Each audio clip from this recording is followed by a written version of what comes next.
Hey everyone, welcome to Let's Write Books. I'm Micah Craddy, the head of writing at Butterdocs, the perfect app for writing your novel, the app I'm using to write my novel, and you can learn more about it in the link below.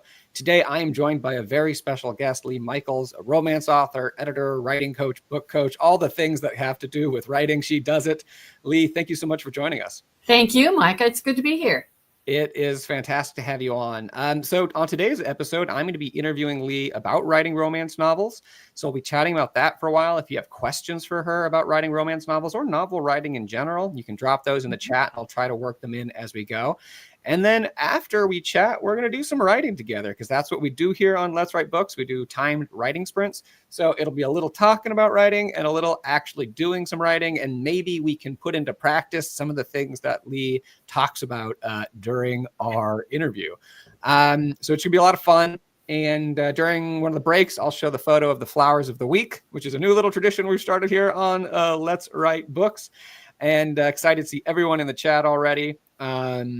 To get started, I want to know, where is everyone? Where are you? What kind of book are you writing? And then our third question, which is kind of, I like to do a little writer question to get the creative juices flowing. How can you make your readers care about your characters? So get in the chat. Where are you? What kind of book are you writing? And how can you make your readers care about your characters? For myself, I am in Los Angeles. I'm writing a novel about three estranged best friends who return to their small town for their 20th high school reunion, not because they like each other or even want to see each other, but because they have to deal with an explosive secret from their past that is in danger of being revealed. That's what I'm working on. Great, thank you. That's going to be on a blurb. Leigh Michaels. I'll read that book. I'll try to sell it. And for this writer question, I really want to hear Leigh's answer to this, because it feels like in romance novels in particular, the reader really needs to care about the character, because their happiness is sort of what it's all about, what they're trying to find in their lives. It feels paramount. So Leigh, I'd love to get your thoughts on what kind of strategies you use to help the reader fall in love with your characters. Well, romances are the best-selling genre that there is out there, has been for a long time. I think will continue to be. And one of the reasons for that is the emotional impact of the story and of the characters. One thing that we tend to do as we're writing is focus on the events, what's happening in the plot. And it's easy to forget about what's happening under the surface. What is this character feeling? And then to go beyond that a little bit, why is the character feeling that? Take a character who wants a big family, for instance, just to throw that example out there. A character who wants a big family, but why? Because I can think of about 6 different reasons. One of them is they're from a big and happy family. One of them is they're from a foster care background. They have no family. Then you get into the historicals that I write. Sometimes it's a matter of security. Having that family is a matter of as a way to gain security for life, because there was no other way for a woman to make a living. So the why is as important as what the character's feeling. But I think that's what sets romance apart from other kinds of fiction, is the focus on the emotions. You know, I love that. I love the opposites you were talking about, how people can have the exact same motivation from different things, or different motivation. Totally different reasons. Yeah. You can want the same thing, but for totally different reasons. Yeah, you're either rejecting where you came from, you're accepting where you came, you want something else. I think that's fantastic. That's a great answer. I think that, and in a moment, I think that'll be a great jumping off point. I just want to welcome the people in the chat from all over. Ilya from Italy. We got Jane from the Netherlands. Ms. Troibel from Greece. Writing fantasy, and Nisi writing contemporary romance in Hawaii. I think we got a couple romance writers in here. Oh, Tony in Australia. Lara in France writing romance and fantasy romance. Miss Lucy Jane in Salt Lake City writing romance. So a lot of people here are going to be very interested, I think, in our conversation today. And I also I enjoy talking about genre, because I feel like certain genres focus or heighten things, elements of writing, elements of books that aren't just exclusive to those genres. They contain lessons that can be applicable to other types of writing. Mm-hmm. And One of the things that's often said about romance is that, well, it's formulaic. It's all the same. I've been asked, well, do you use a computer? That must make it much easier because all you have to do is change the names and the hair color.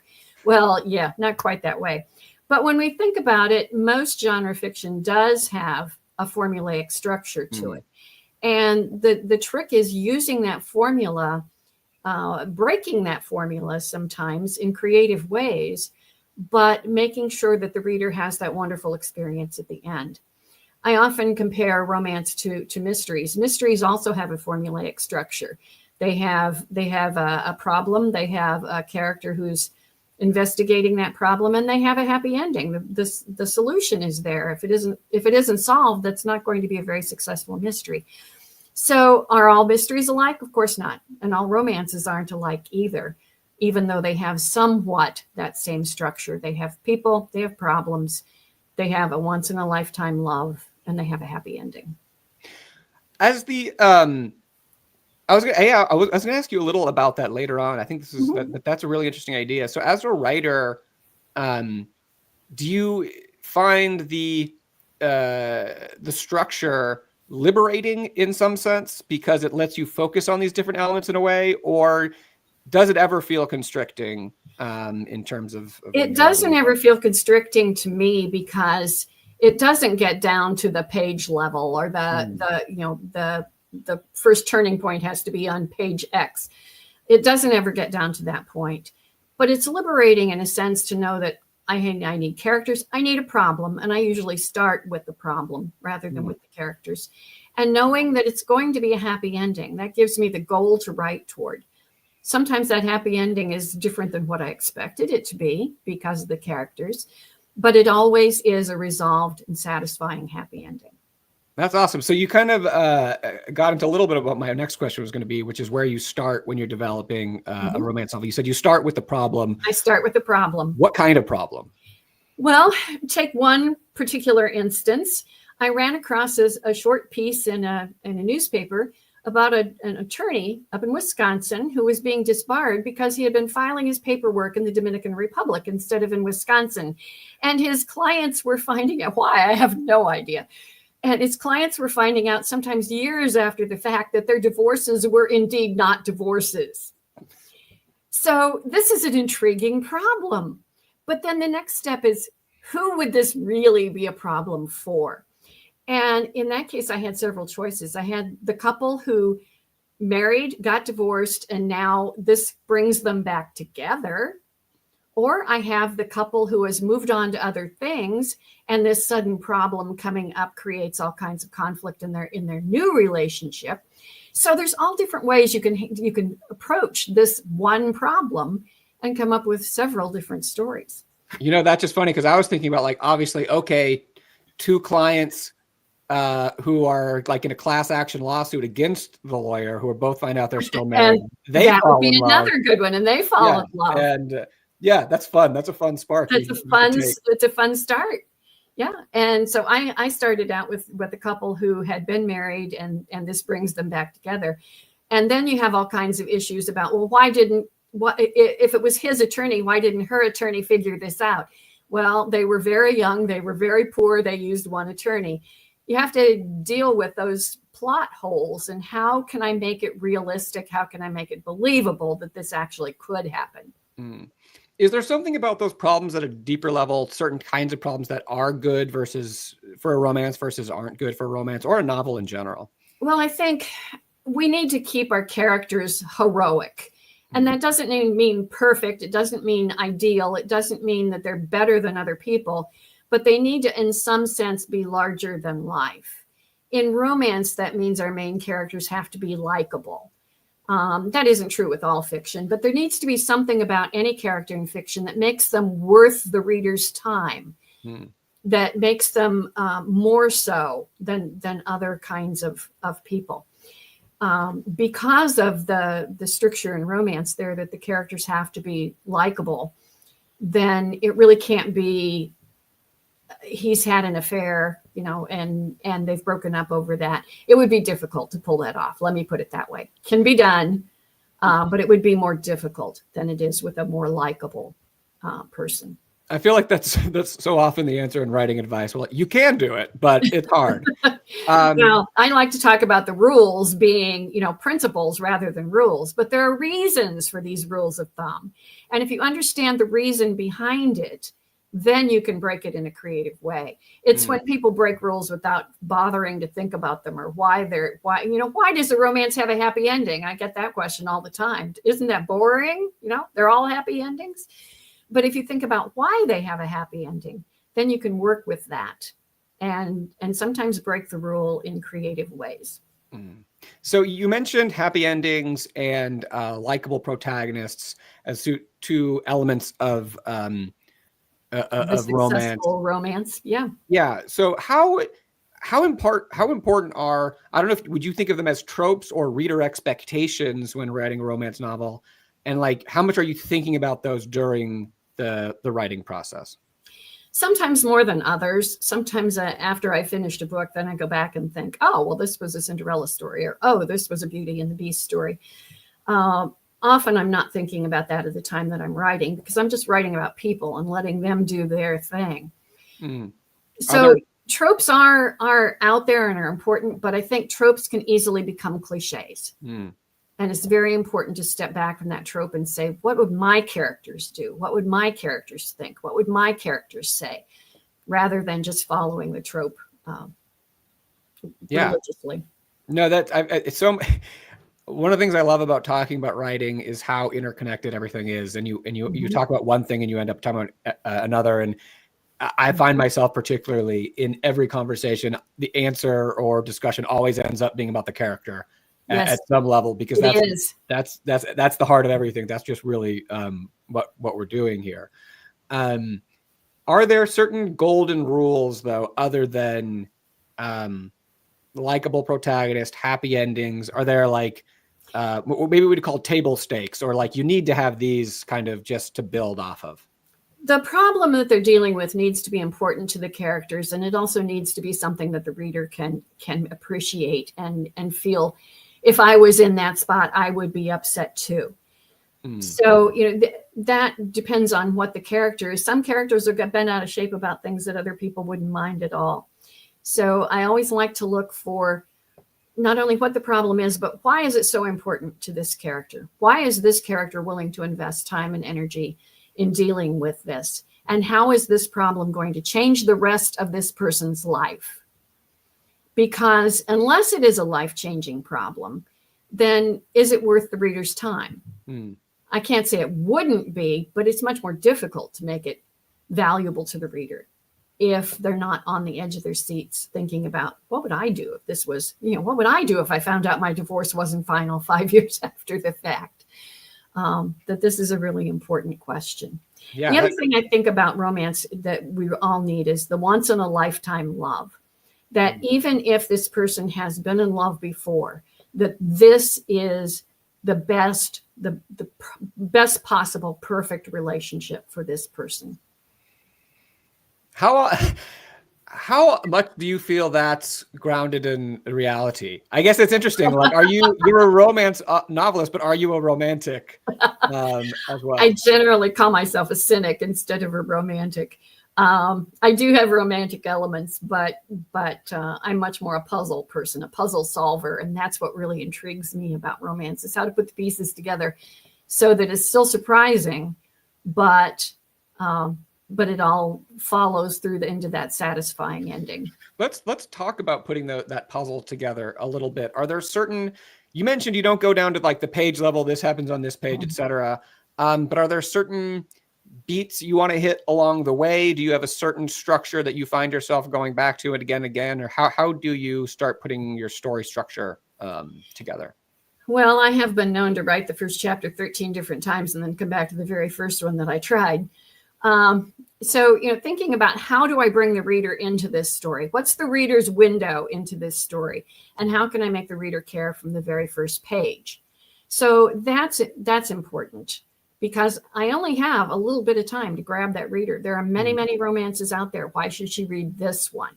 What is there about this one that's going to draw her in and intrigue her? And it needs to be characters that rise up off the page from that very first paragraph. And then I usually have a point toward the end, 10,000 words before the projected end of the story, that is the realization of why this is so important. And then from there on, it's an untangling of everything that I've created in the first 9/10 of the book, to get that satisfying ending. And the satisfying ending is a lot more than on the last page saying, "Oh, is that what you meant? Oh, if that's what you meant, then we're all okay." It takes some time and some effort to build that problem. And it also takes some time and some effort to untangle it so that we really can be satisfied with the ending. One of my editors called it, by this time the reader wants to wallow in the satisfying ending. June had a question here. Sounds like writing romances and mysteries, there are a lot of puzzle-like common traits. How do you make sure that the story surprises people? That's a very interesting point. And yes, writing romances and writing mysteries do share a lot of puzzle-like common traits. I make sure that the story surprises people by letting the characters rise up and do what they would do. And sometimes that surprises even me. There are things that my characters do and things that my characters will not do that I want them to, that end up being very surprising. So if I've created a character who is realistic, who is real enough to have multiple dimensions, then that character will do and say things that sometimes I don't expect. And I have been known to push myself back from the computer and say, "Oh, the phone just rang, and I don't know who's calling." So I need to go for a walk and figure out who would be calling. What is your strategy for taking walks for when you need inspiration, when you need to solve a problem? I feel like writers are always curious about what techniques other writers use. Taking walks, playing solitaire with real cards rather than on the computer screen, kneading bread, pulling weeds, anything that occupies my hands and the top level of my mind without going too deep. And without causing too much attention. I can't think about it while I watch TV or anything of that sort, but something that keeps my hands occupied. I knit, for instance, and that's a kind of a Zen experience because it's repetitive and that lets me think. It lets my subconscious work. That's fantastic. One of my things that it's so strange is like staring out the window of a car or a train or a bus or anything like that. Yeah. For me, I think it was, and I think that just goes back to childhood. Like I was a fifth kid, and so we drove everywhere. We had a big family, and we didn't fly, and so I just spent so many hours stuck in the van. And this was pre iPad, so there was no entertainment devices, and so I just ended up just staring out windows for hours and hours. Thinking, yeah. And it was hypnotic in a sense that you just kind of let your brain go free. So it's like anything I can do to kind of get to that trance-like state is very very helpful. Exercises, cardio idea incubator as well. Yeah, exercise can be fantastic. And I feel like, the taking long walks, the long walk and the shower are also like a great thing. Yes, characters talk to me in the shower. Washing your hair. So I want to just touch back in on characters because they are so important. You mentioned that they have a problem. You mentioned that they're likable. What other characters or what kind of characters work well in romance novels? What are their attributes, and how do you start building those characters? How do you develop the characters into who they become? That's a really, really interesting question. Because they need to be not perfect, but likable. I think of the heroine in the romance novel, who is generally the main character, the single central character, as being someone, would I want to be friends with this woman? And so that means she may have a snarky sense of humor, but she isn't cruel. She isn't rude. She's pleasant. But she also doesn't pull any punches. She's direct. And the hero of that romance novel needs to be somebody that I could see myself falling in love with. And that takes a lot more than just being hot and being handsome and being rich. So would I want to hang out with this person? Would I want to have breakfast with this person every day for the rest of my life? Somebody once said to me, and it was a charming thing to say. She said, "Leigh, you write such marriageable men." And I treasure that compliment. And that's what I strive for. Is this a marriageable man? Is this somebody who's in it for the long haul? Is it somebody that I can trust for years to have my back, to have my best interests? You write in a couple different romance genres, right? And these days there are dozens, yeah, right? There are dozens, maybe hundreds. I wrote contemporary romance for years. And the challenge with writing contemporary romance over a period of 30 years is that after 30 years, they're not contemporary anymore. And so there's a category on my website that says accidental historicals, because you can't just go back to a romance that was written in the early 90s and put a cell phone in the heroine's hand and make it up to date. So we call them accidental historicals. Then I took a kind of a right turn and changed from writing short contemporary romance to writing historicals set in the British Regency period. The advantage of that is they don't time out. You know, they're always going to be current. And those are a little spicier. Some of them, I have written a very spicy historical series, and now I'm leaning back toward my roots of sweet, but in the historical period. So that's another question I wanted to ask you, and I think maybe you answered there, but it depends on genre. But how do you decide the spiciness level of a book? Again, it depends on the characters. It depends on what is appropriate for them, what their previous experience is, what their life interest is, what they have, their educational level, all these things about them. What is appropriate for this character at this time with this other person? And sometimes that matters, you know, where the story is set. If you have a couple that are stuck on a desert island, that's a whole different level of heat potential than it is if they're visiting family for Christmas and they're sleeping in the guest room and their kids next door. You know, so it depends very much on the character, what's appropriate for them and their lives, and then what's appropriate for the setting and the circumstances. How much should that be upfront to the reader when the reader picks the book up off of a shelf, based on where it's organized on Amazon or in the bookstore? I guess I'm asking, it's like, is it, you know, this genre has this level? Should it have an X rating on it? Yeah, I think it's wise to say to the reader up front in the blurb or in the support materials, in the documentation, that this is a very explicit book, or this is a sweet traditional, or this is a closed door where there may be things going on, but we don't see the explicit descriptions of what's going on. Gotcha. Yeah.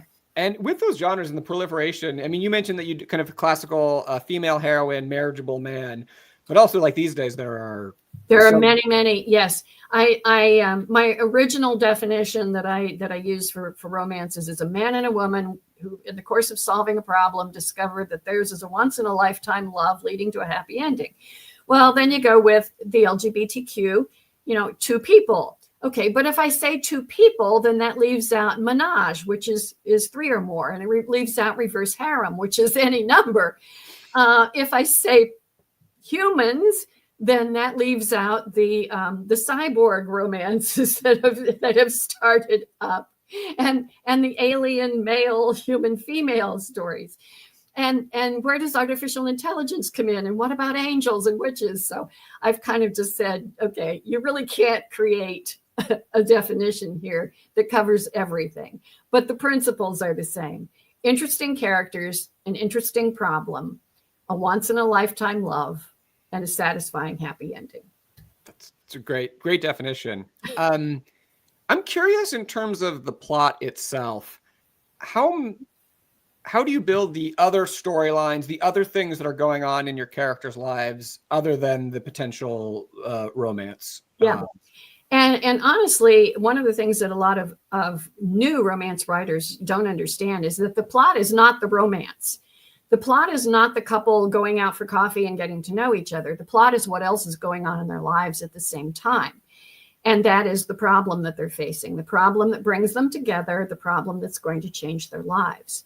So that problem that we're dealing with has to intimately involve both of these characters, or this cast of several, if we're talking about reverse harem. But it has to closely involve the main characters, both of them. It can't just be problems that she has and problems that he has. It has to be problems that bring them together, create tension between them and for them both as a couple. That's what, as someone with a screenwriting background, that just making me think of like You've Got Mail, right? Where it's just this someone being presented as an antagonist. They are causing a problem in your protagonist's life, and then but through that friction, the sparks fly. Yeah. But in that movie, if she'd been running a dress shop instead of a bookstore, there wouldn't have been any big deal there. Yes. Yeah. What kind of problems are you presenting your characters along the way as they head towards the resolution? Once I find that basic core problem, then how does that problem get worse? How can I put pressure on this couple to make this problem more complicated, more stressful, more this and that? The problem of the divorce attorney that was filing his paperwork wrong, and so my characters ended up finding out they were not divorced. That is extra complicated because my hero is in the process of selling his business. That's how he discovered that the divorce wasn't final. And so that complicates his life in how he's going to sell this business. He comes back to her and says, I really need, because this person who's trying to buy his business also wants a relationship with him, is I really want to present myself as married. I really want to sell the business to her, but I don't want her thinking that she's going to get me too. And so the heroine says, sure, I'll do that. If, there's always a and, but there's always an if. And so she works for a college. She's trying to raise funds for a convention center and events center. And she says, sure, I'll do it if in 90 days, when you sell that company, you pay me $10 million towards the events center. And so, then we have tension on both sides. We also have a good reason for them not to quite trust each other. That's fun. You got a fan here. Speaking of your plots, Leigh has written more than 100 books. I'm always amazed at her characters, plot, etc. are all different, and there are twists I don't expect. Yes, and she has read the newest one that nobody else has read yet. Oh, exciting. And this is a good time to mention that if you want to find out more what Leigh is up to and sign up or for her book release, there is a link to her website in the description below. And Leigh does a lot of things in terms of teaching classes and book coaching and editing. And I think the website is a good place for people to sort of find out everything that all those things. Yes. Awesome. Yeah, I think it's just LeighMichaels.com, but there is a link in the description as well. A couple of questions here before we get into some of our writing sprints. Laura is asking, do we need to present the main characters in the first chapters, or we can leave them anonymous until 1/3 of the book?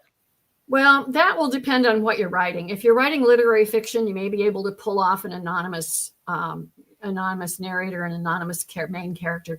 But in general, the main character needs to appear, the single main character needs to appear first and needs to appear very early in the book. Gotcha. Not necessarily on page 1, but pretty close to that. The first character that the reader meets, the reader believes is the main character. And so if you're not doing that, it needs to be for a really good reason. Gotcha.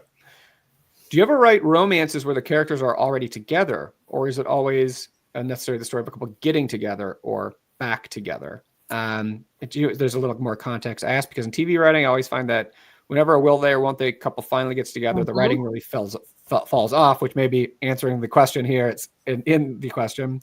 Wondering if it's possible to keep that tension going. Yeah, Moonlighting was a great series until they got together. Bones was a great series until they got together. And then the sensual tension just vanished, and it was very difficult to get that. So my thinking on that question for me is that I don't think I could do a couple who was together because, well, unless they're together for the wrong reasons.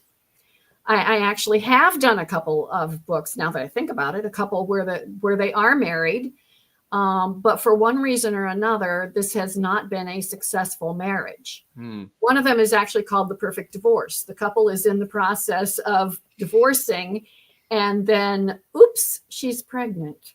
And so, that forces them to try to work things out. Interesting. But it isn't a happy situation to begin with, because if they really were happy to begin with, then they should be able to solve the problems. Gotcha. So how do you get, I guess I want to kind of ask this in a broad way. Maybe there's nuances here that we don't expect. What is a happy ending? And then as a second one, how do you create a satisfying one?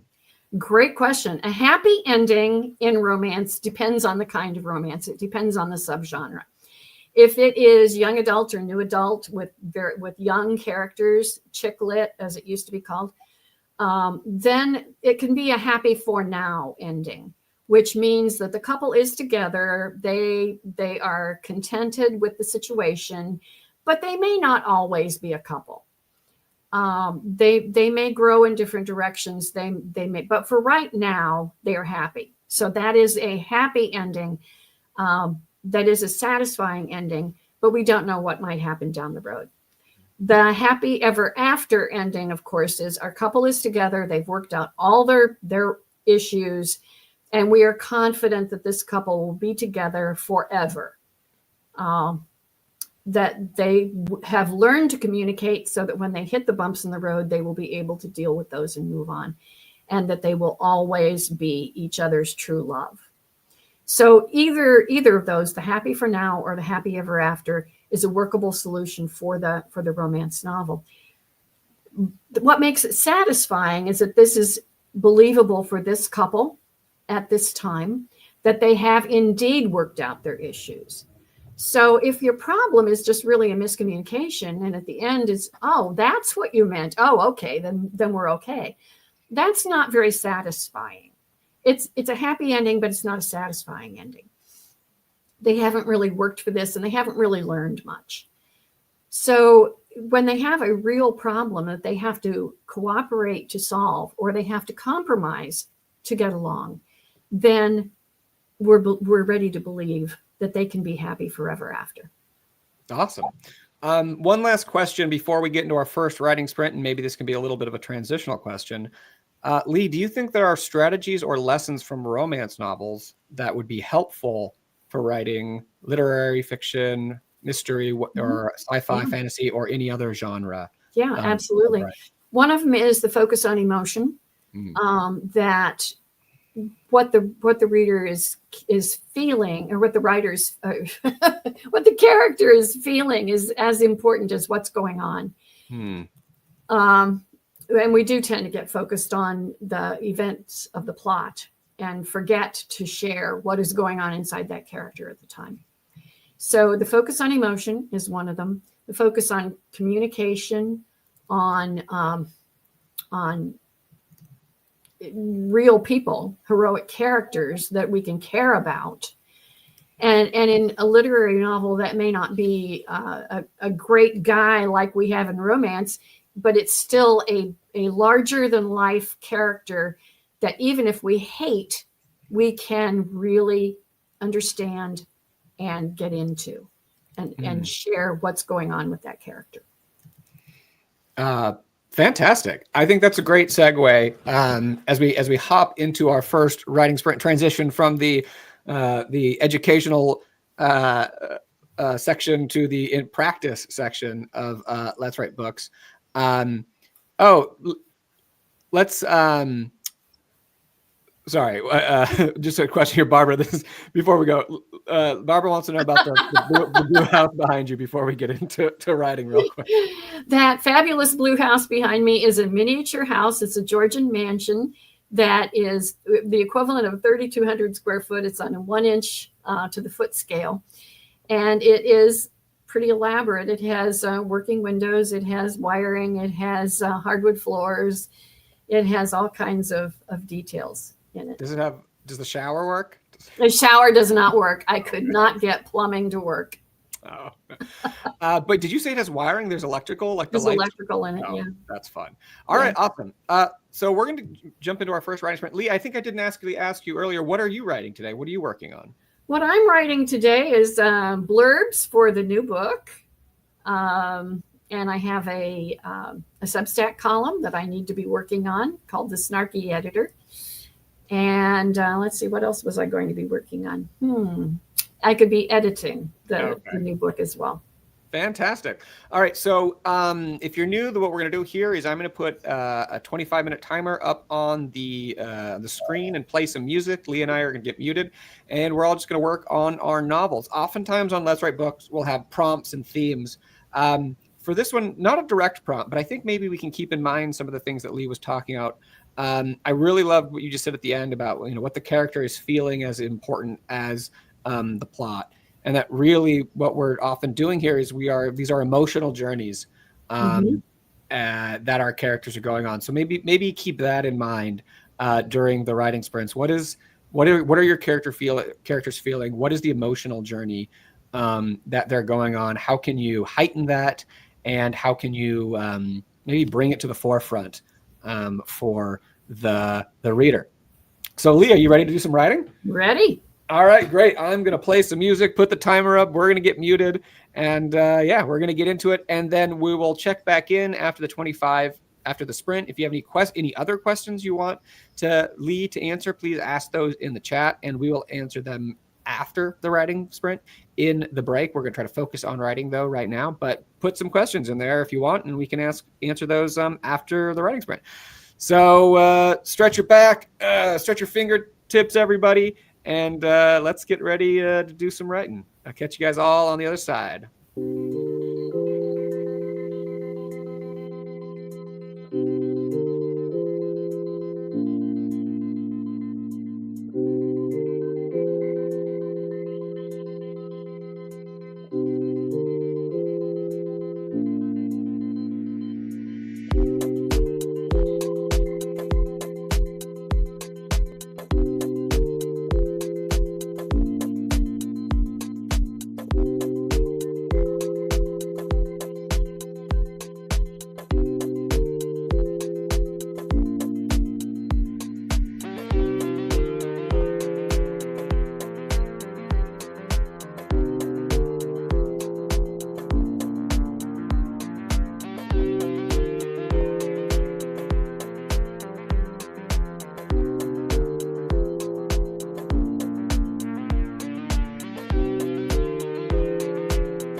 course, the sprint ends right as I start getting into the into the writing flow and miss it. Everybody, that was our first writing sprint, the first 25-minute writing sprint. Let me know in the chat, how did that go for you? Are the muses with us today?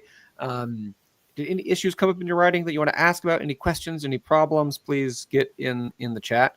Leigh, how was that sprint for you? It was good. It's good. It took me a little bit to get into it, but I was working on the blurb and fine tuning and tweaking that.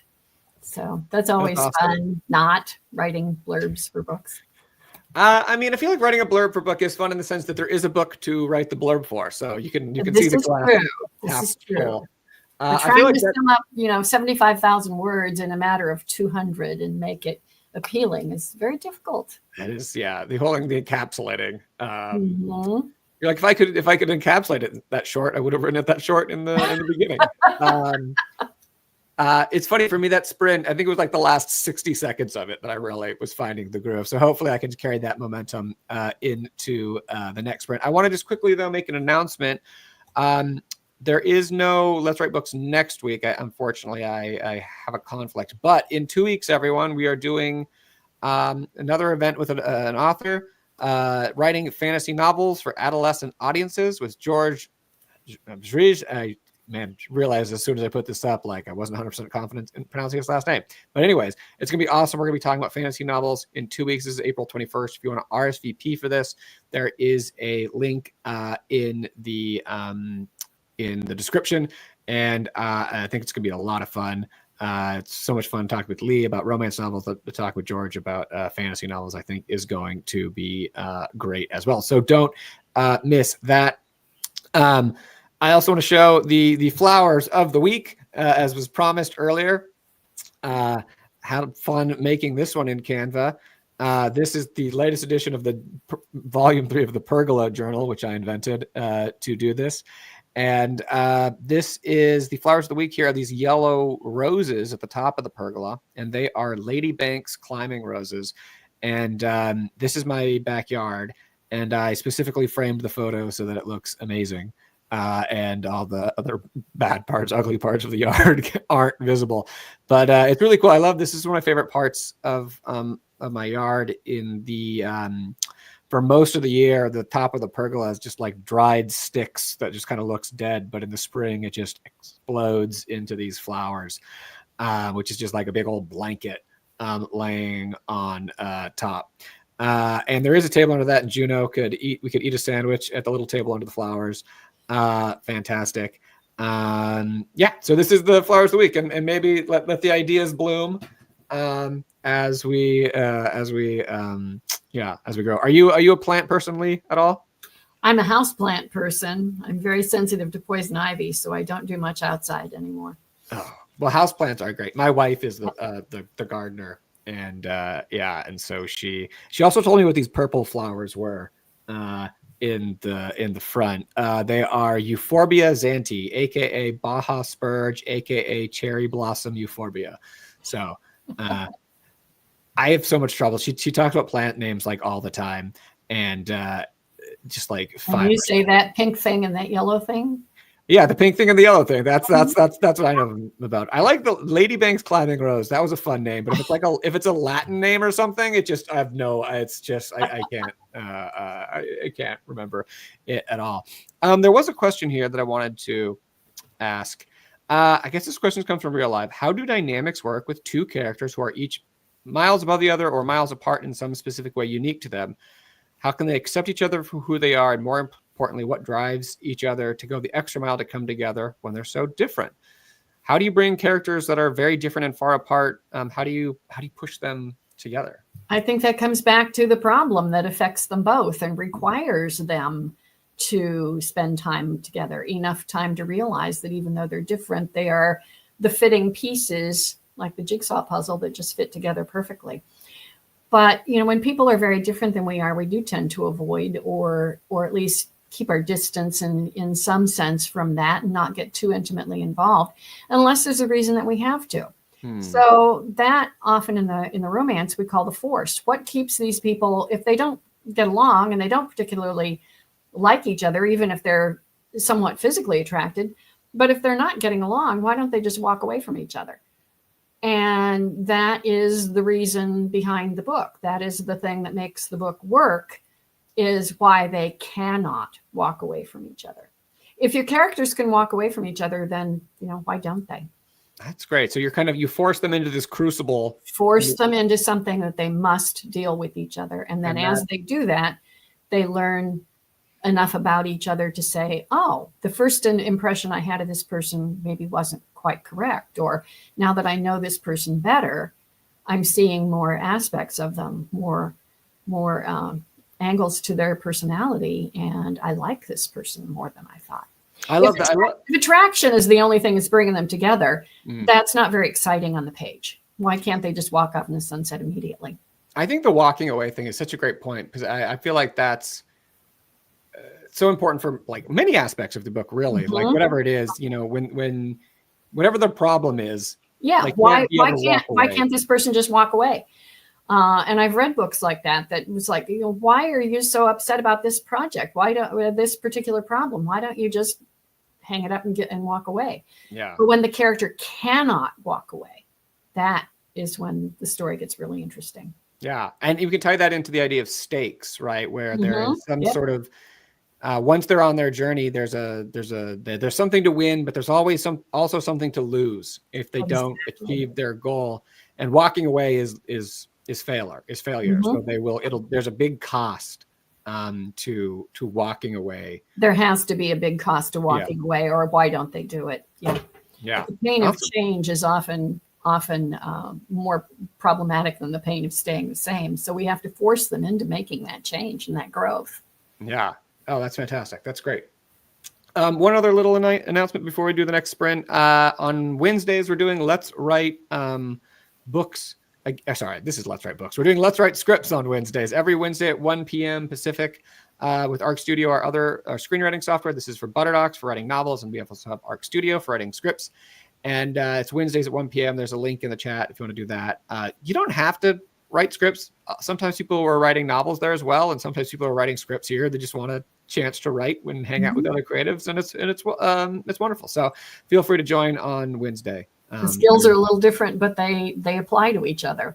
It's really fascinating in when I'm switching my brain back and forth between books and scripts, like what is applicable and what is not. Like just the prose itself is, it's like the character work, the story work, a lot of that is very similar, but it just when it comes to the prose itself and like just the words you use and how you use them are different. There's a big benefit to novelists though in thinking visually, and that's something that screenwriting helps a great deal with.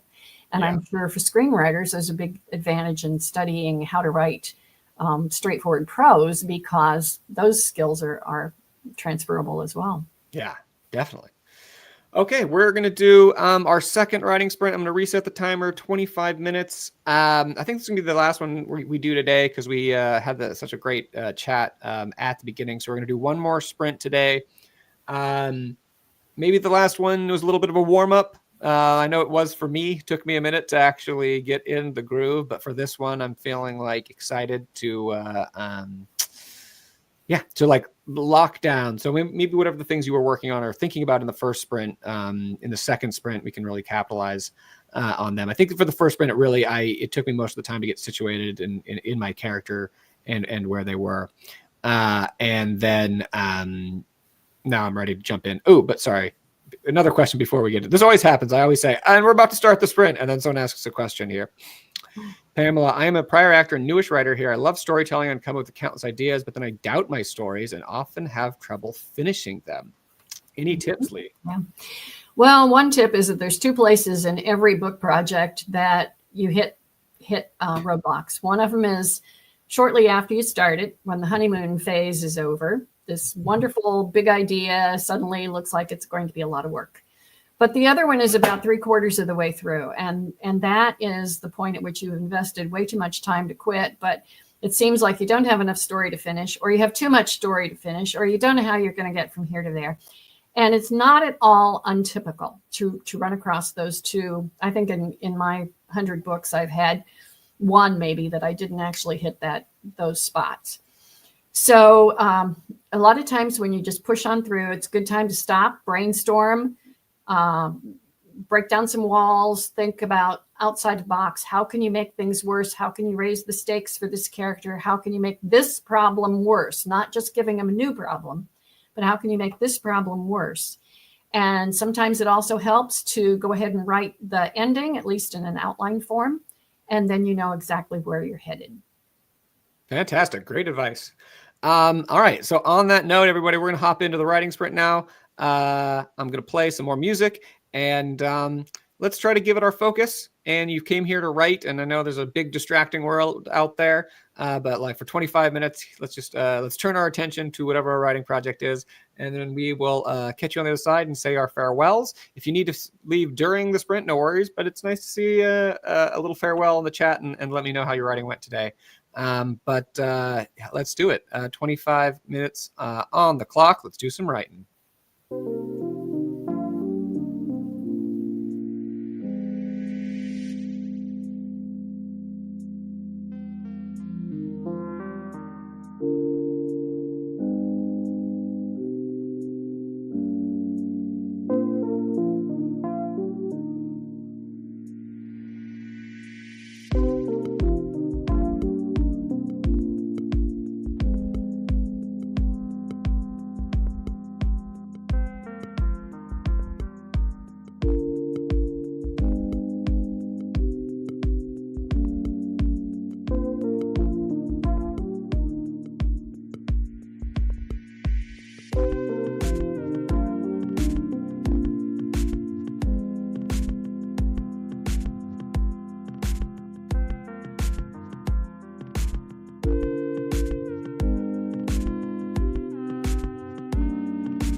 Okay, and this is the end of the second writing sprint, which started out very poorly for me and suddenly became very good, which can often happen when you're just hitting your head against the wall, then suddenly it breaks through. And yeah. Um, Leigh, how was that? How was the writing for you in the second sprint? It was good. I accomplished a few other things. I didn't do a lot of writing, but I did Oh, accomplish okay. a few other Well, things. nice. Productivity is productivity. Productivity is productivity. Leigh, do you have the time to answer just a few final questions that we had asked before Sure. you go? T.O. wanted to know. Oh, that didn't fully stop the music. It's just chill. What are some key elements to effectively portray unrequited love in a character's journey, especially when they eventually find a new love interest? Ooh, that's an interesting question. Unrequited love can be kind of difficult to portray in romance because it tends to give away a lot of the suspense if that couple ends up together. So an unrequited love in one character then that ends up with someone else can be a little problematic as well, because are they really ready to fall in love, or is this a rebound? So it's kind of touchy to portray those things. I would suggest making the love interest not quite as ideal and wonderful as he or she might initially seem. Yeah, I was wondering if there's can be foreshadowing. Yeah. a journey from the person they shouldn't be with to To the person they should be with. Yeah. But there again, if they're still very much involved with that person and focused on that person, it's hard to see how they can really be free to fall in love with someone else. So if we see that happen gradually, if we see less positive things about that other character and see our main character starting to question, then we can believe that journey is moving along. Awesome. Another question, does the importance of two people being together in the end need to be something external and obvious, like being good parents, or something contractual? Or can it simply be an internal reason, like longing or being fed up with loneliness? It can be an internal reason like longing or being fed up with loneliness, as long as this is the right person. There are many things worse than being alone. One of them is being with the wrong person. And so if someone is having a happy ending just to not be lonely, that's not really a happy ending. If they have found the right person and have overcome their loneliness because this person completes them and makes them better, they would be perfectly fine alone, even if they were a bit lonely. But this person makes them a fuller, better, more well-rounded individual, then it's much more believable. That's interesting, because it's like the wrong person is just almost a Band-Aid, right? Not addressing the exactly. And it's certainly not a happy ending, because that wrong person won't be won't be any better in 6 months or a year or 10 years than it is right now. Awesome.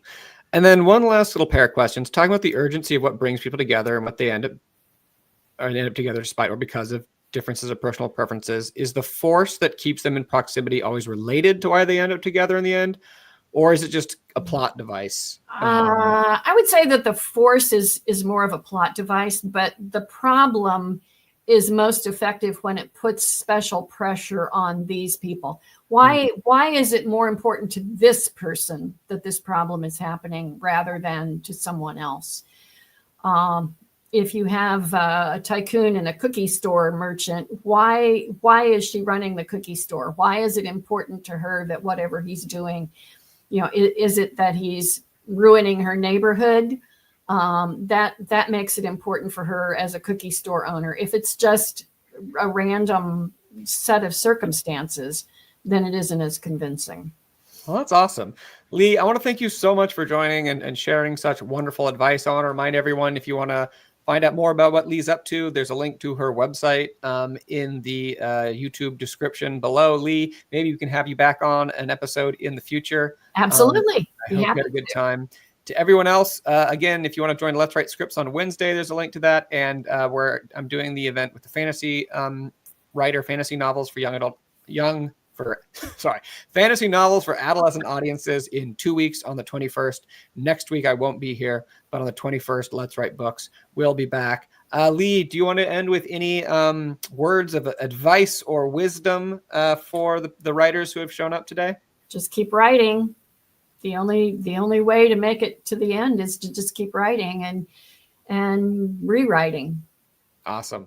That's that's true. It's right there. That's the only thing that makes you a writer is writing. That's right. So yeah, that's great. All right, everyone. We're gonna say farewell.